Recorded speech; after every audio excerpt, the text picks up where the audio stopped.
Good evening and welcome to SAS Sober and Smart. My name is Rob. I'm Nick. I'm Damon. So we are on episode 37. So thank you for tuning in to start off with. There's only three of us this week. Liam could make some appearances. He could make an appearance, but he's gone AWOL, which is just normal, really. So tonight's topic is going to be alcohol-free. So alcohol-free lager, spirits, etc., and legal highs. So we'll have a chat about that because we've all got different opinions. Obviously, I'm quite opinionated anyway, as everybody knows. So yeah, I've got an opinion on Let's just start with your opinions. do it. Okay, let's start with one. So yes, alcohol free. Let's do that one first. So I'm not a believer, and I'm not a big fan of that at all. To the fact that I've never had alcohol free anything since I've been in recovery. My main issue with that would be why am I even drinking it? Am I drinking it to fit in, which doesn't bother me whether I fit in or not? Am I drinking it for the taste? Because the big issue for me would be they are really good now, or supposedly really good, and they do taste exactly like the proper full strength alcohol one. So if I get as an addict, if I get the taste of it, then knowing how my brain works, I'm going to want to then go, well, what's the point? I've got the taste of it. I really want another one, but what's the point of having alcohol free when it does nothing? What am I drinking it for? I mean, I'd rather drink the coffee in the bar, so I go out and see films and stuff, and I'll drink coffee all night. Mainly because it annoys the bar staff. That it does. Because they've got me coffee, and I do it on purpose. To be honest with you, I could quite easily drink Coke, but More expensive than coffee, mate. yeah. I like the fact that I want to have a cup of coffee. So yeah, for me, and I've seen people in recovery, and everybody's different. That's the good thing about sort of like these topics. Everybody is different, and everybody's got different opinions, and everybody's probably not quite like me. That would I know for a full fact if I do that, I would be tempted. I know my own brain, how it works, and everything else. I would be tempted to try the proper stuff.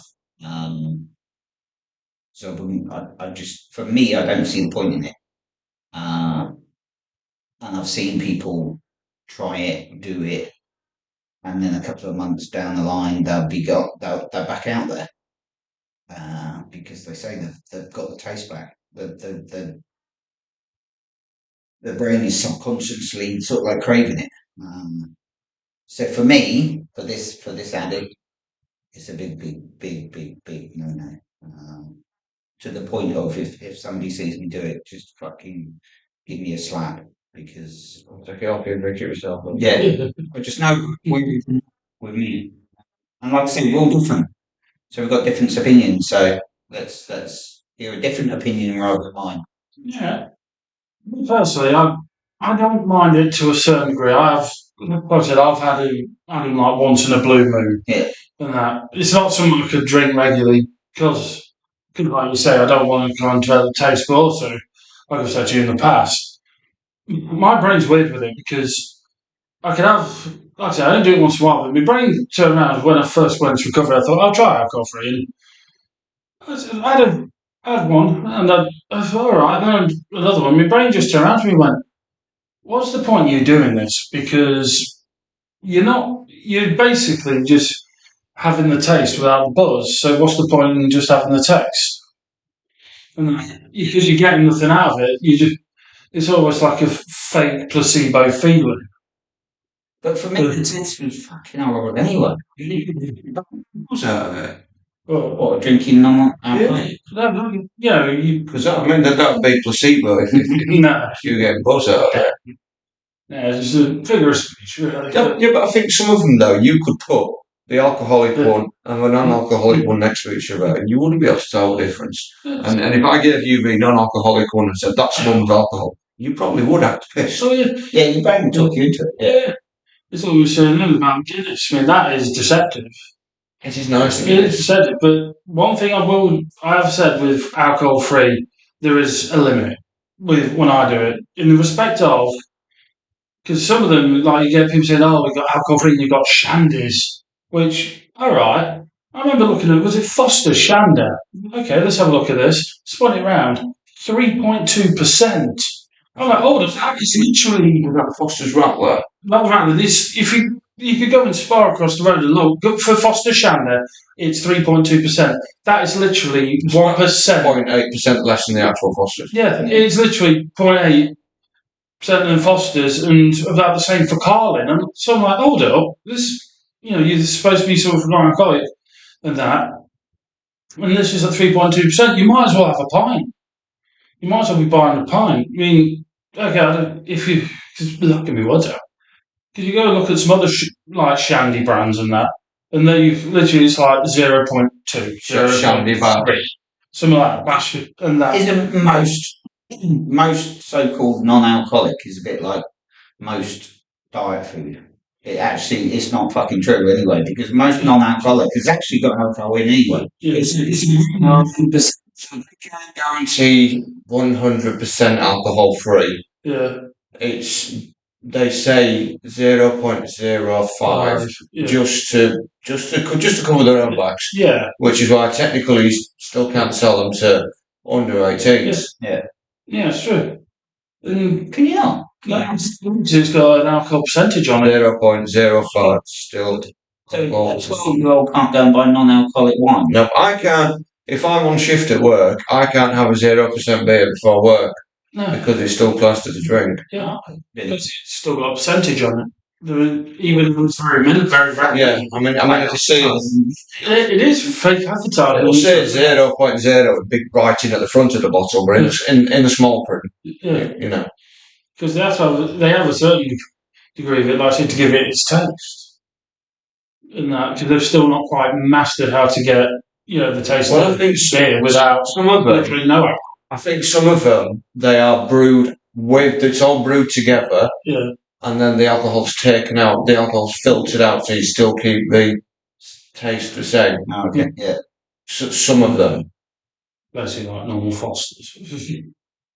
But what's it with the taste though? Because that's the part I struggle to understand. See, the taste for me, even back in the day, when I used to obviously drink copious amounts, the taste was fucking horrible. I never liked the taste.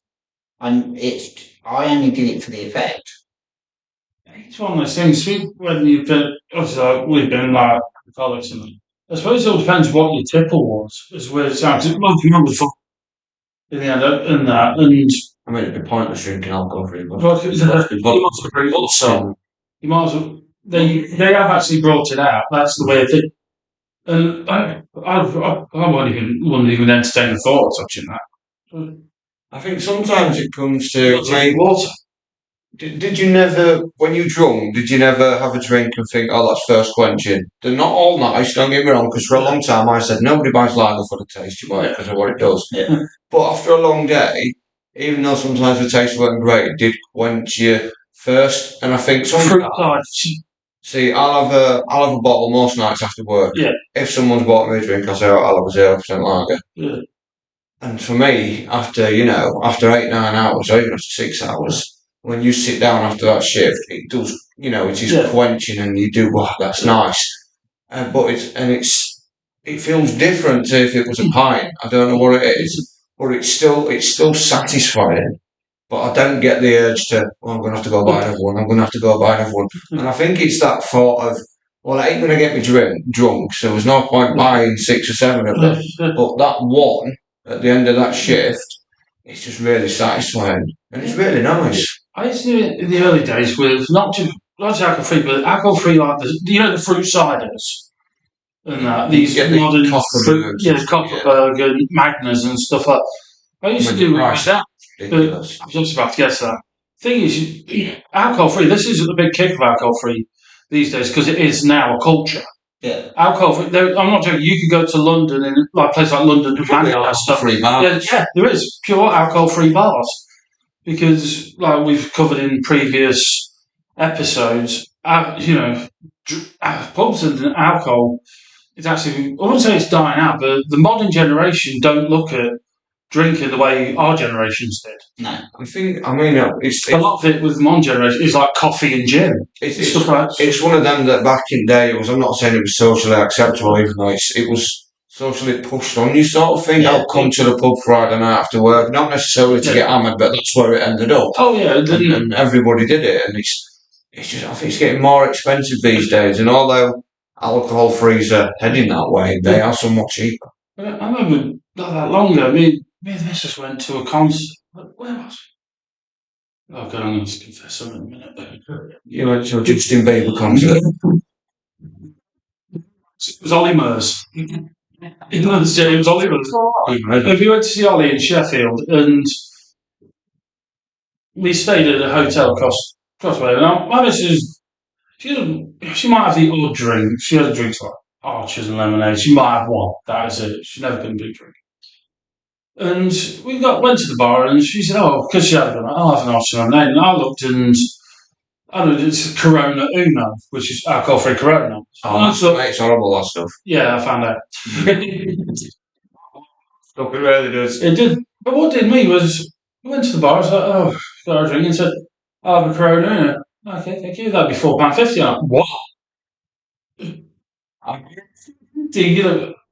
Bear in mind, I suppose I'm a bit behind. You're at the concert though, aren't you? You got to bear in mind. See, at the venue, this was at the hotel bar that we were staying at. They're always more expensive as well, anyway, to be fair. I suppose so, but then again, you go to most pubs these days, and that's actually what they're charging. I mean, I can get a bottle of alcohol-free lager. It's cheaper to buy where I work for £2.95. Yeah. But the alcohol-free ciders, £4.50. Guess how much the alcohol ciders are? £5. I know. So it's £4.50 for a glass of pop. Yeah, and I just can't believe it. It's become to a point, a lot of alcohol-free, especially if you're going to bars. It is more expensive, really, to get an alcohol-free than it is to get a beer. But I still, not that I want to buy a beer, but I still don't understand why you're buying it. Why are you buying alcohol-free? Is it just purely for the fact of you want to fit in? yeah, sometimes. My only times I realistically do it now is if I've gone to work do or something like that, because I suppose it's not a case of wanting to fit in. It's because everybody in my work knows I don't drink. Yeah. And that, and I know some of them feel a bit about it. So I think, do you know what? I'll have an alcohol. We just put people at ease. I mean, don't get me wrong. There's nothing wrong with that. For me, that's big against it. I just need to try and understand why would. Well, I have them because I like them. I'm going to put that out there, but it's not, like I say, it doesn't give me that edge to have 10 of them. Yeah. Do you know what I mean? It's not like a lager, or if I have 10, I'm going to be wrecked. I'll have one or two, and then I'm done. Yeah. But I will enjoy them one or two, knowing that there's going to be no lasting effects. Yeah, some of them don't taste too bad. Like I said, if the only decent ones I see is like Heineken Blue. Heineken Zero, you've got Beck's Blue. Heineken's nice, so yeah, Heineken's really nice. Sometimes Cannabis though, when you pop it open, Heineken Zero smells like cannabis. Yeah, sometimes it's just, like you say, it's nice just to have one. Like when I said, I went to the concert, we'd had a good night, and thought, do you know what, I'm going to have one. Just because I know it's a safe thing, and I know my missus, if I dared try anything stupid, she'd fucking hit me over the head anyway. Isn't that? And again, this is just me. Yeah. So there's absolutely nothing wrong with it. So this is just me trying to understand. Isn't what half you two are saying is it's almost like a reward system. Couldn't look at that. And if you look at it as having alcohol free as a reward system, aren't we in the danger of going back to using alcohol as a reward system, because that's what you used alcohol for. Was reward. But it depends how happy you are with the alcohol free. Yeah. It depends how happy you are, and depends how. I don't mean to sound skeptical. It depends how good your recovery is. Yeah. I don't mean that. Don't mean that off with people. You know, I know. Listen, I know. Like I said, I'll have like one, maybe two. That's it. Yeah. I have. That is a strict rule I've always had. Won't go any further. Okay. So it then leads us on to other legal highs, shall we say? Yeah. So legal highs. How are we with legal highs? Just because they're legal, does that mean they're okay? I mean, no, I mean, I'll say straight away, I think they're probably more addictive than, the stuff you get from your drug dealer. Yeah, I think. I can only speak along the lines of, the synthetic cannabis spice. Yeah. Spice kind of proves that one. But I mean, wow. I was on that for ages. And it's another one where, you enjoy it when you start and then it becomes one of them things that you need every day just to, not to function, because, you'd find a way to function, but to feel right about, feel all right about tackling the day. Yeah. And Like shake me up sort of thing. I don't know, I've always had I've always had a high tolerance for whatever it is that I choose to take, because it never did to me what it does to people. You used to see it on the news where it was like a new thing. Yeah. And you'd see them zombified and crashed out on park benches and being carted off, and that never happened to me. Mm. Do you know what I mean? I'd go score in town and I'd bong it in town, or I'd be piping it in town. I wouldn't be rolling the split, do you know what I mean? I'd be getting that instant hit. And I'd be fine, man. I'd use it like I used to use cannabis. If I did have a spliff, I'd have a spliff before I went to the gym. And then if I was really knackered in the gym, I'd just, snap out of it. You're not knackered, you're stoned, crack on. You know what I mean? So it's sort of that, for some reason, it gave me extra motivation to just power on. But it was never good for long. Do you know what I mean? That became very expensive, very tiring. Just the same as you do for cannabis. I was, out picking up at 2, 3 in the morning for dealers that wanted turning up. You're standing around the same spot for an hour, pissed off when you left, and you took yourself there. You know what I mean? Anything could happen when you're taking yourself them sort of places at 3 in the morning. If you're lucky, you did turn up. Do you know what I mean? And you feel like an idiot, but you'll do it all over again the next day. See what you just said about it used to spur you on and everything else is exactly how I used to deal with alcohol. Alcohol always gave me that extra, and that's how I used it. It gave me that extra buzz. It gave me that extra concentration at the start. But within the first few hours, it gave me that extra fucking buzz, that extra enthusiasm, that extra energy, everything else. Because obviously it's a dopamine hit, so all the dopamine just fucking crash your brain and everything else. So you've got all that extra energy to burn off, and that's how I originally saw alcohol. It gave me the motivation and the energy and everything else to work longer and do more until a few hours later I was fucking blacked out, cracked in some police cell or something. Yeah, I think for most people, the legal high epidemic was basically because it was legal. People probably thought, "Oh, I can do this with no repercussions." Yeah. Yeah. Worry about police or. I don't have to mess about. I can just go to the shop and buy some more. There's no danger of, if the police pull me, oh look, mate, it's legal, it's fine. I mean, you can't do anything about it. But I think that was precisely the problem. Do you know what I mean? And I know without that it wouldn't be legal, but I think that's what made it so popular. People still get hold of it today. But I think it's like cannabis now. You've got to know who to know. Yeah.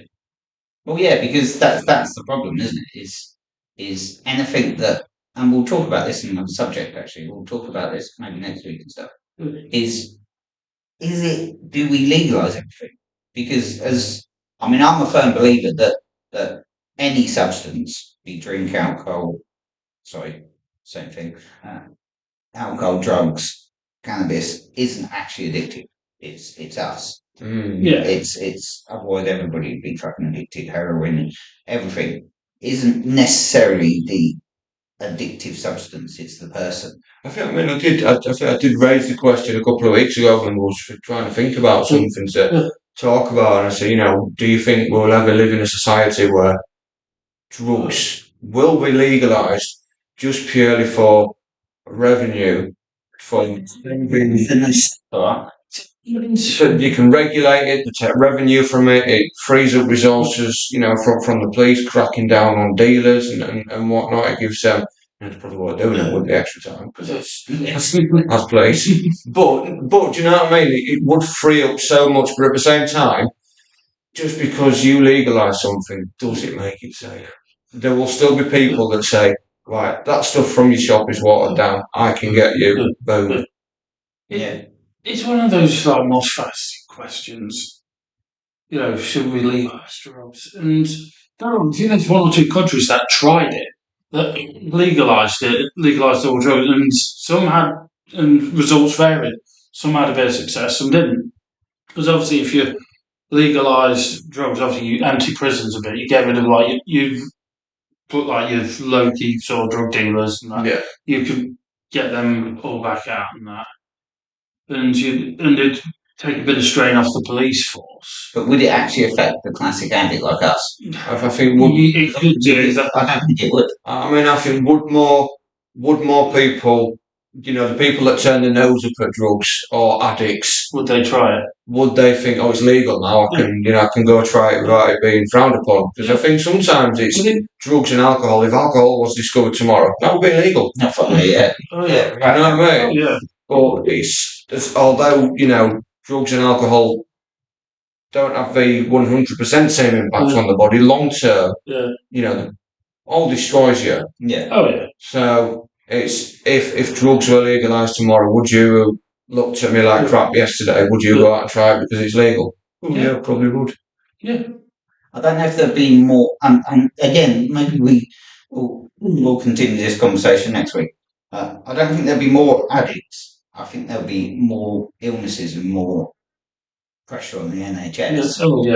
With more people doing it rather than more addicts. Because a classic addict like us, me, it doesn't mean what it is.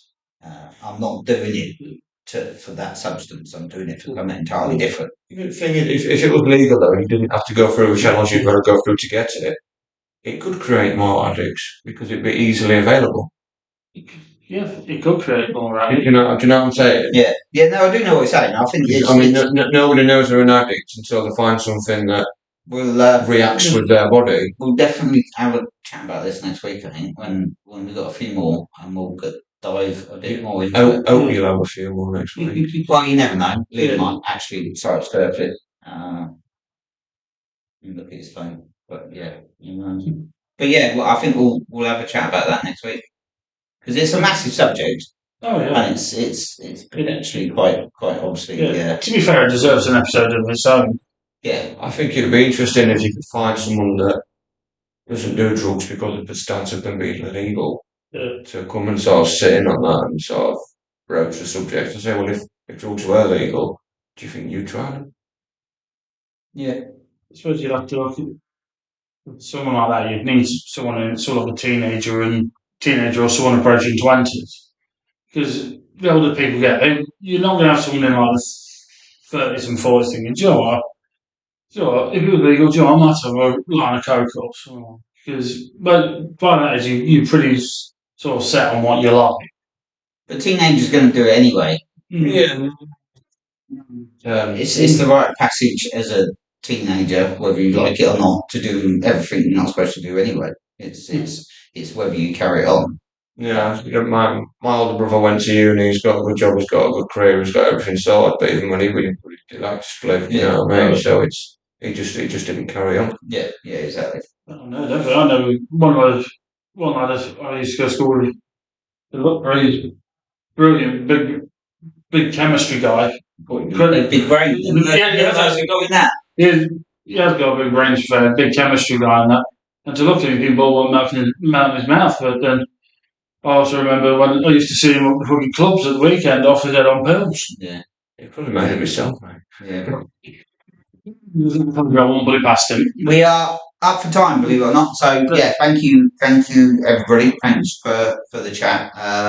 So yes, quick summary. Quick summary. So So I think yay or nay on 0%. I'm going to go yay. I'm definitely going to go no. I'm gonna go. Don't say yours. Nay. I suppose because I've said I'll do it, I've got to say yes, but also, like I said, yes, but also a lot of it depends how good you're recovering. That's kind of like a maybe though. Okay, we'll keep it as maybe then. Okay. So no definitive answer. No definitive answer. No. Definitely a no. So yes, thank you for listening. Please have a share, click and a like on the pages. Nick, what are we on? We're on Instagram, Facebook. Sorry. We're bored. Twitter and It's we're X. still doing. Is it X? Oh yeah, it's X now. So I'm not going to say OnlyFans because I'm still on YouTube. You forgot YouTube. Yep, YouTube. I know there's one. Sorry, long day work. Are we still uploading to Spotify? No. Oh, we're not? No, because the video thing on Spotify is a nightmare. I will get around to it, but it is an absolute mare to do on Spotify. Just because they don't like to do it. So But I can just find these on YouTube. you can find these anywhere. So yeah, just go onto a Facebook page. It's easy. I'm not on Facebook, man. You're not on Facebook. I'm bad, isn't it? You barred from Facebook. Yes, mate. Naughty boy. So yeah, have a look and share. Have a comment. Next week we are definitely going to do legalisation on drugs and stuff. So we'll pencil that one in. So we're here at Holton Healing Schools. So pop down. You'll see Jamie. And thank you for listening. And thank you for watching. And we are always looking for guests. Nurses, anyone that's Just been around people. I mean, yeah, in uniform. No, just people that have been around addiction or people that have got different opinions on addiction that you can have a spirited debate about. I think. Oh, definitely. We had Zach in for a couple of weeks, and he's new in recovery, and it was really sort of like refreshing to hear somebody different, somebody new that's got a totally different perspective of say somebody that like me that I've got. Yeah. My opinions are quite bold and just out there. So yeah, it's nice to actually hear somebody else. Yeah. But yeah, thanks for listening. Thank you. Thank you.